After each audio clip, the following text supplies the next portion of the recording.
Haryana news देख रहे हैं आप और मैं हूं आपके साथ चविष्का अत्री। पूरा देश गणतंत्र दिवस मना रहा है।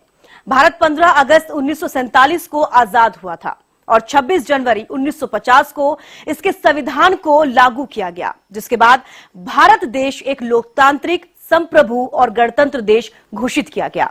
26 जनवरी 1950 को देश के प्रथम राष्ट्रपति डॉक्टर राजेंद्र प्रसाद ने 21 तोपों की सलामी के साथ ध्वजारोहण कर भारत को पूर्ण गणतंत्र घोषित किया और इस तरह भारत को एक संविधान मिला। तो आइए जानते हैं संविधान की कहानी।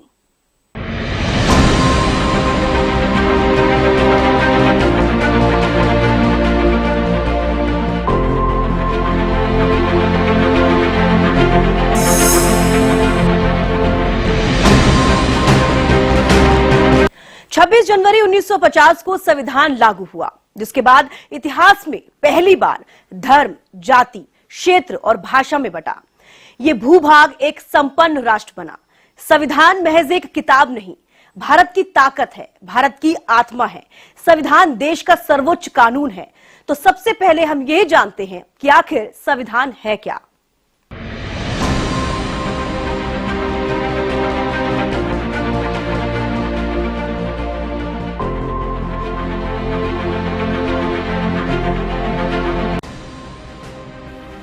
संविधान वो ग्रंथ है जो सरकार, प्रशासन और व्यवस्था के तमाम अंगों को कामकाज की शक्ति देता है और उनका दायरा भी तय करता है। यानी देश कैसे चलेगा, सरकार किस तरह से काम करेगी, व्यवस्था का हर अंग कैसे काम करेगा, ये संविधान से तय होता है। संविधान किसी देश या संगठन के मूल सिद्धांतों का एक समुच्चय होता है, जिसके आधार पर उसका शासन होता है। ये किसी देश की परम विधि होती है और सभी कानूनों को संविधान की भावना के अनुरूप होना जरूरी होता है। संविधान किसी देश की राज्य व्यवस्था के मूल सिद्धांतों को निर्धारित करता है। ये एक लिखित दस्तावेज है जो कि देश की सरकार और उसके संगठनों के मौलिक बुनियादी संहिता, संरचना, प्रक्रियाओं, शक्तियों और नागरिकों के अधिकारों और कर्तव्यों का निर्धारण करने वाले ढांचे को निर्धारित करता है। इसे 26 नवंबर 1949 को संविधान सभा द्वारा अंगीकृत किया गया था और ये 26 जनवरी 1950 8 अनुसूचियां थी और इसमें लगभग 1,45,000 शब्द थे, जिससे ये अब तक का अंगीकृत किया जाने वाला सबसे लंबा राष्ट्रीय संविधान बन गया। डॉक्टर भीमराव अंबेडकर को भारतीय संविधान का मुख्य रचनाकार माना जाता है। भारत के पहले राष्ट्रपति डॉक्टर राजेंद्र प्रसाद भारत के संविधान पर हस्ताक्षर करने वाले पहले व्यक्ति बने। ये विश्व का सबसे बड़ा लिखित संविधान है। भारत का संविधान ना तो मुद्रित है और ना ही टंकित है।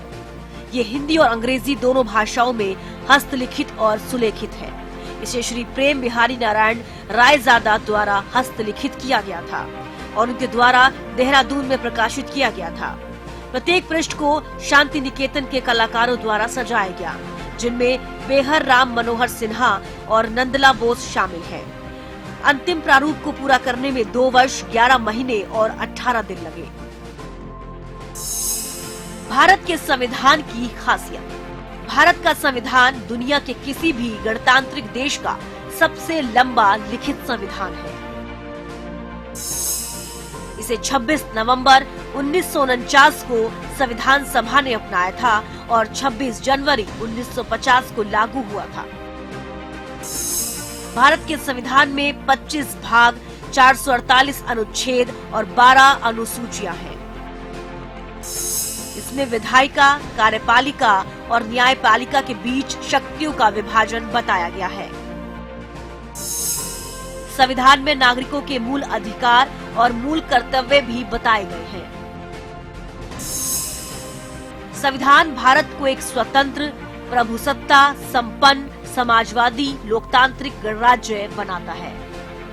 भारतीय संविधान अन्य देशों की तरह न तो कठोर है और न ही अधिक लचीला, लेकिन निश्चित रूप से इसे संशोधित किया जा सकता है। इसमें अब तक थे धर्मनिरपेक्ष, समाजवादी और अखंडता। भारतीय संविधान दुनिया में सबसे लंबा और सबसे विशाल संविधान है। आज इसमें लगभग 25 भाग, 12 अंगता है। इस पर 24 जनवरी 1950 को संविधान सभा के 284 सदस्यों ने हस्ताक्षर किए थे। इसमें 15 महिलाएं भी थी। इनमें आरबीआई के पहले भारतीय गवर्नर सीडी देशमुख की पत्नी दुर्गाबाई देशमुख भी थी। साथ ही कुछ अन्य महिलाएं जैसे विजयलक्ष्मी पंडित, सरोजिनी नायडू, अम्मू स्वामीनाथन, दक्षिणायनी वेलायुधन, बेगम रायसूल का संविधान निर्माण में खास योगदान रहा है। भारतीय संविधान ना तो टाइप किया गया था और ना ही प्रिंट किया गया था। ये पूरी तरह से कैलीग्राफर प्रेम बिहारी नारायण रायजादा द्वारा मैन्युअली यानी हाथ से लिखा गया था। ये कैलीग्राफी और कुछ बेसिक इटैलिक स्टाइल में लिखा गया था। इसके लिए उन्हें एक विशेष दर्जा दिया गया था। उन्हें संविधान सभा में एक विशेष कमरा भी आवंटित किया गया था। इस लेखन को पूरा करने में लगभग 6 महीने लगे। उन्होंने लिखने के लिए 303 नंबर की 432 निब का इस्तेमाल किया था। ये निब बर्मिंघम से आयात की गई थी। 15 अगस्त 1947 को भारत आजाद हुआ और भारत को स्वतंत्र राष्ट्र का दर्जा मिल गया। हालांकि लगभग 3 साल बाद 26 जनवरी 1950 को संविधान लागू हुआ। इसे अपनाने के साथ भारत ने खुद को एक संप्रभु, लोकतांत्रिक और गणतंत्र राज्य घोषित किया। इसी दिन को तब से गणतंत्र दिवस के रूप में मनाया जाता है। तो आइए जानते हैं कि भारतीय संविधान का इतिहास क्या है।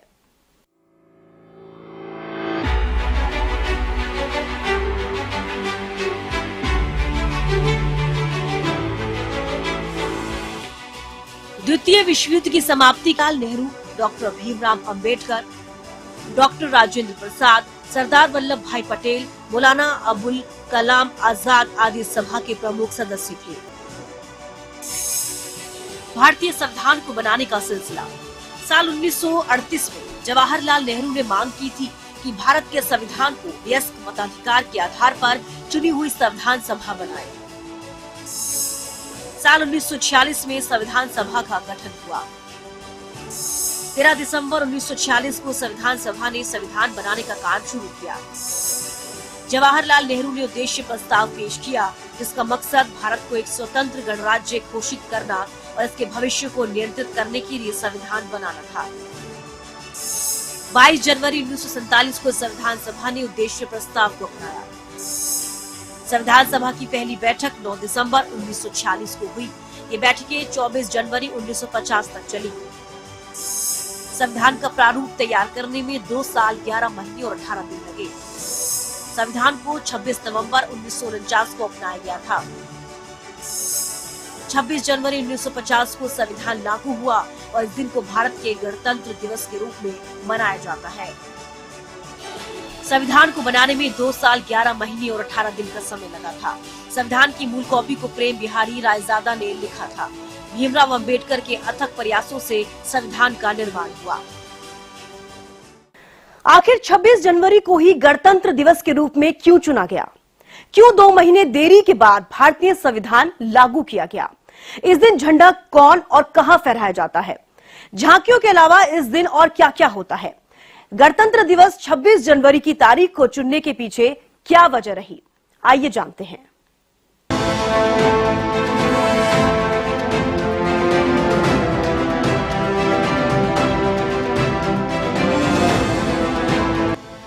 पंद्रह अगस्त 1947 को भारत आजाद हुआ था।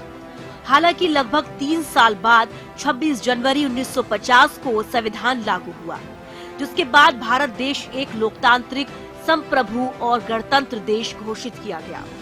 26 जनवरी 1950 को देश के प्रथम राष्ट्रपति डॉक्टर राजेंद्र प्रसाद ने 21 तोपों की सलामी के साथ ध्वजारोहण कर भारत को पूर्ण गणतंत्र घोषित किया और इस तरह भारत को एक संविधान मिला। और 26 जनवरी को तब से गणतंत्र दिवस के रूप में मनाया जाता है। गणतंत्र दिवस देश के सबसे महत्वपूर्ण राष्ट्रीय समारोह में से एक है। इस समय नागरिकों में उत्साह, जोश, देशभक्ति की भावना प्रबल होती है। बड़ी संख्या में लोग परेड देखने के लिए राजपथ पर पहुंचते हैं। परेड की शुरुआत रायसीना हिल्स से होती है और वह राजपथ इंडिया गेट से गुजरती हुई लाल किला तक जाती है। देश भर में गणतंत्र दिवस को उत्साह से मनाया जाता है। 26 जनवरी तारीख क्यों चुनी गई? 15 अगस्त 1947 को भारत को स्वतंत्र राष्ट्र का दर्जा मिल गया था।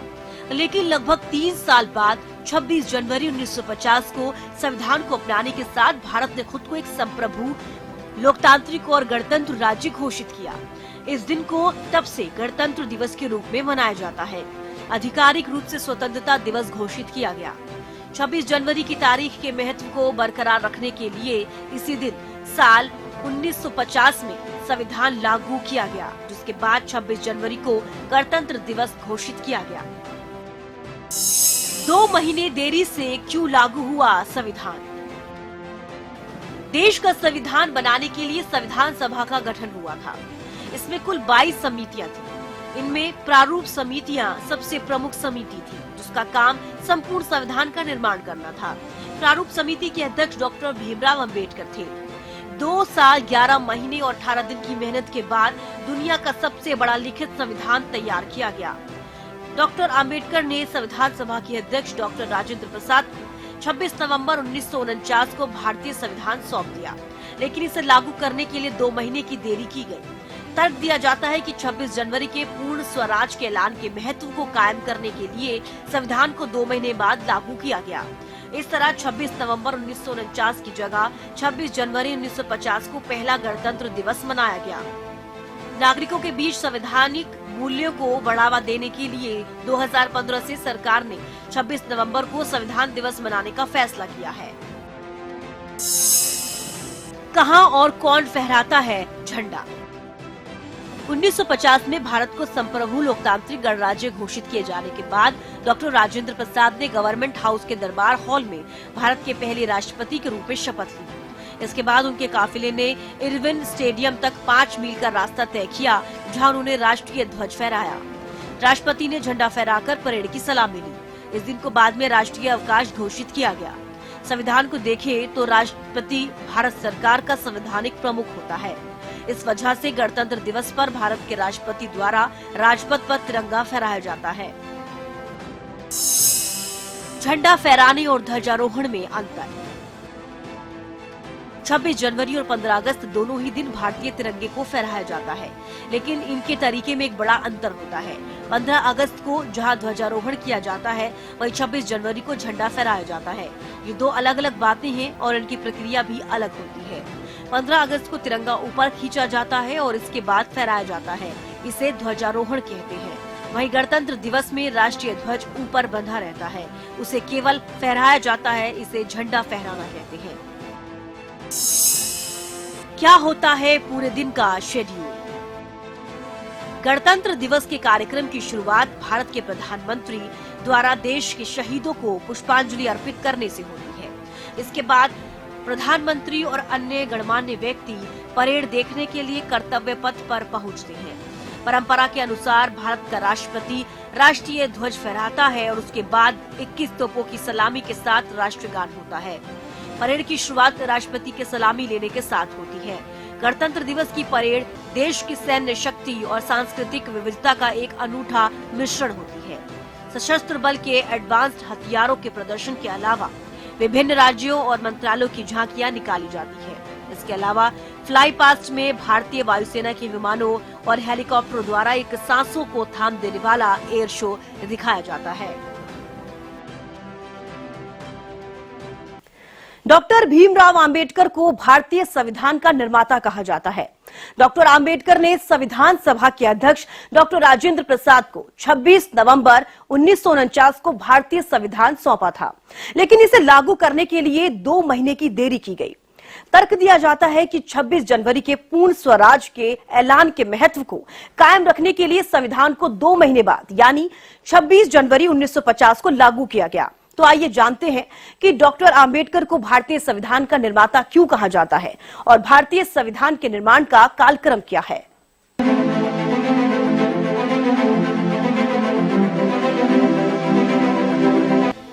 भारतीय संविधान का मसौदा बहुत पहले 1988 में मोतीलाल नेहरू और कांग्रेस के 8 सदस्य। भारतीय संविधान के निर्माण का कालक्रम 1934 में एम.एन. रॉय ने भारत के संविधान के निर्माण के लिए संविधान सभा का विचार दिया था। 1935 में संविधान सभा बनाने के इस विचार को भारतीय राष्ट्रीय कांग्रेस के नेताओं ने समर्थन दिया और एक मांग रखी गई 1938 में भारतीय राष्ट्रीय कांग्रेस की ओर से जवाहरलाल नेहरू ने मांग की कि संविधान सभा में केवल भारतीय शामिल हो। 1940 में अंग्रेजों ने इस मांग को स्वीकार कर लिया। 1942 में भारत छोड़ो आंदोलन से पहले क्रिप्स मिशन ने कहा था कि संविधान सभा का गठन द्वितीय विश्व युद्ध के बाद होगा। 1948 में दूसरे मसौदे के बाद फरवरी 1948 में भारत के संविधान का पहला मसौदा दिया गया था।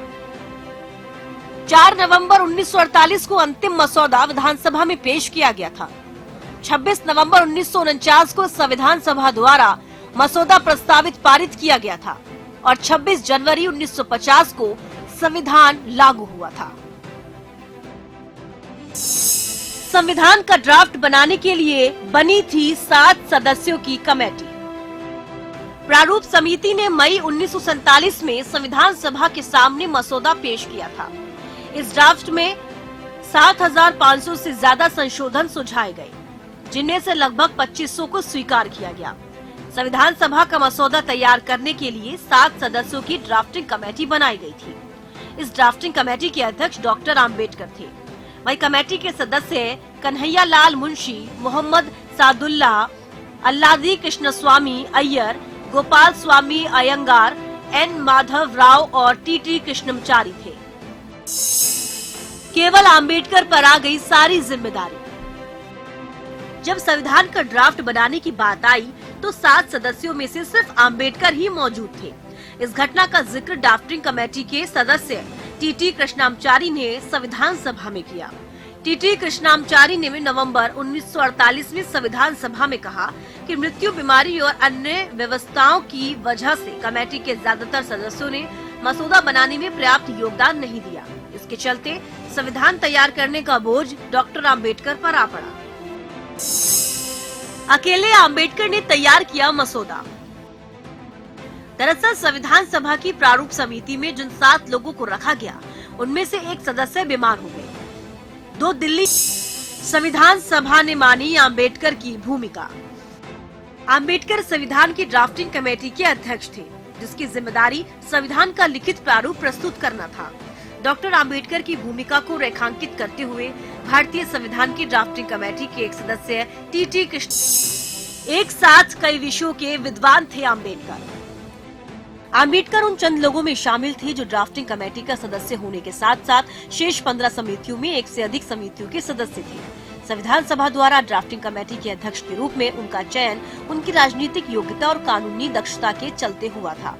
संविधान को लिखने, विभिन्न अनुच्छेदों, प्रावधानों के संदर्भ में संविधान सभा में उठने वाले सवालों का जवाब देने, विभिन्न विपरीत और कभी-कभी उलट से दिखते प्रावधानों के बीच संतुलन कायम करने और संविधान को भारतीय डॉक्टर आम्बेडकर की सबसे प्रभावी और निर्णायक भूमिका थी।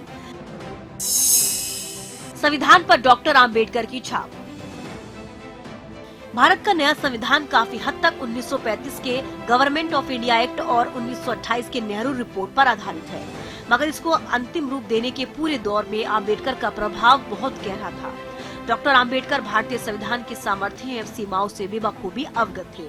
इस संदर्भ में उन्होंने कहा था कि संविधान का अहम रही, इसका असर भारतीय संविधान में देखने को मिलता है, इसलिए इन्हें संविधान निर्माता कहा गया। सभी जानते हैं कि भारत दुनिया का सबसे बड़ा लोकतंत्र है, लेकिन इसके साथ ही भारत के पास दुनिया का सबसे बड़ा लिखित संविधान भी है। भारत का संविधान सिर्फ एक लिखित दस्तावेज ही नहीं, बल्कि एक भारतीय नागरिक की पहचान है। हर साल 26 जनवरी को हम सभी देशवासी अपनी इसी पहचान को गणतंत्र दिवस के रूप में मनाते हैं। तो इस कार्यक्रम में आपने जाना भारत के संविधान बनने से लेकर लागू होने तक की पूरी कहानी, कि देश आजाद होने तक के बाद भी भारत को कितना संघर्ष करना पड़ा। फिलहाल संविधान की कहानी में इतना ही। नमस्कार।